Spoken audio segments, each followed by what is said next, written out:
Name's Mick Hanlon. They call me the Brick. Welcome to the Brick Files. 14-9, missed finals. That's Carlton's 2025.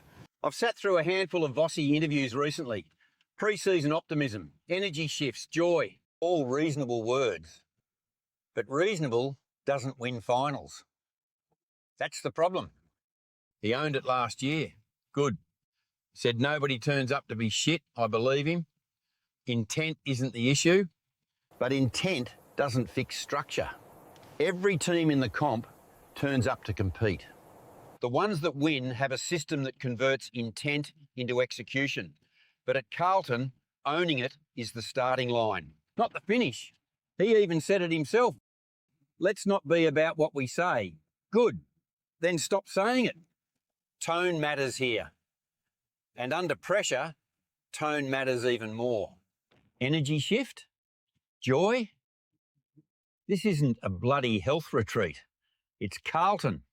You want to shift bloody energy? Win the first quarter. Win the contested ball. Win the thing that matters. Joy comes after. Standards come first. Tactical change? Don't tell me about it. Show me when the ball's hot. Did we let supporters down? You admit it yourself. But come on, Ed, of course you bloody did. And that doesn't get fixed with alignment camps, it gets fixed with scoreboard pressure. I love you, Vossy, but stop talking about all the fluff and just bloody coach. Now, here's the issue. Joy is a result of good process. Voss is talking about it like it's an input. That's backwards. He admitted they stopped celebrating wins because wins weren't enough.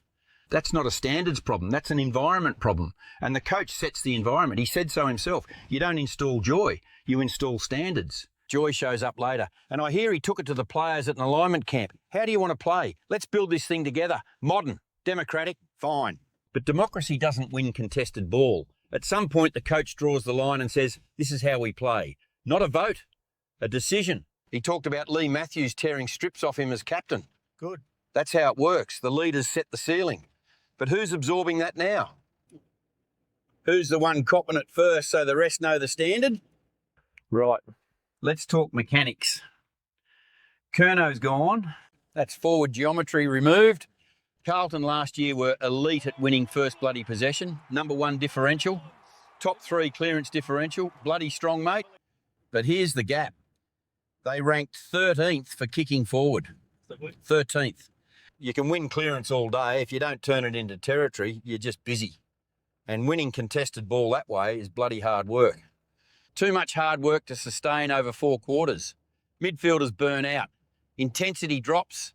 Teams score against you quickly. From defensive 50, Carlton were top 4 for corridor use. Intent was there. But how's this 16th for boundary exits? When squeezed, they went bloody safe. Finals teams don't go safe, mate. They punch forward. Newman's foot is the difference between corridor intent and corridor execution. Without him fit, those numbers could stay fugly. Now remove Curnow from that structure. Entries have to change. Lower, faster, pressure first. Hayward and Ainsworth suggest this becomes a lock-it-in system. If you don't defend your own forward 50, you're defending 120 metres of grass. That's bloody structure. Now to Koning leaving, that changes stoppage rhythm. Back in my day, you lost your ruck. You found another big bastard, told him to jump, have a durry at half-time and get on with it. Footy doesn't work like that anymore. When your ruck gives silver service, your mids attack front side with confidence. Lose that chemistry and defensive side craft matters more. Bench press numbers don't win contested ball in round 17. Craft does. You don't assume dominance, you manufacture it. That's bloody coaching, mate. And then there's Jagger. Everyone's up and about. Good. Kid's clean, composed, looks like he belongs. But let's be honest, round 18, 4 minutes left, scores level, centre bounce, ball spills out. If he goes in, wins that second ball, gets crunched, shrugs it, and drills a 45 through traffic cone, that changes the season. If he fumbles, panic shanks off the boot, or gets shoved aside by some 150-game bull who's seen it all before. Welcome to the real stuff. Young mids don't carry systems. Systems carry young players. Do it when the heat's bloody real. Then we talk. And bringing Adam Simpson in to consult, interesting. Premiership coach, understands defensive system discipline. Carlton fans are intrigued, fair enough. But let's be careful here, because the external read on this isn't interesting hire. Is it succession planning disguised as consultancy? Every loss, he's standing there like a grim reaper. Every win, people forget he's there. That's a shadow Voss doesn't need. But consultancy gives perspective. It doesn't give instinct. 2 goals down, 8 minutes left. Rotation's tight, corridor closing. The consultant isn't making that call, the senior coach is.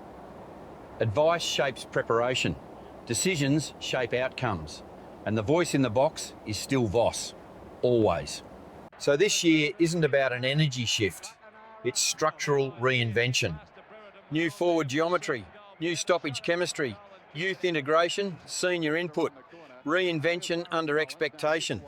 And that doesn't buy time at Carlton. Pressure doesn't pause, expectation doesn't soften. And that lands squarely on the senior coach. The kid from the Blue Abroad show said something worth hearing. Carlton doesn't know what it is yet. And he's right. You can't defend an identity you haven't built. That's what this year is really about. Not finals, not ladder position. It's whether this club can look in the mirror and finally see something consistent staring back. Carlton isn't a trust the process club. It's a pressure cooker. Big memberships, big media, big expectation. History isn't decoration, it's obligation. If they miss finals because they were beaten by better sides but fought like hell, you live with that. If they miss because the system doesn't hold, because territory turns safe, because clearance dominance doesn't damage, then the heat rises. And look, I've watched this club break good men. Not bad coaches, good men. So when I say the pressure lands on Voss, that's not a shot. That's the bloody job. And he knows it. If no finals in 2026, there will be no room for bloody reviews and panels. It'll become a reckoning, mate. And they might all end up back at that bloody health retreat looking for joy permanently. See you next time.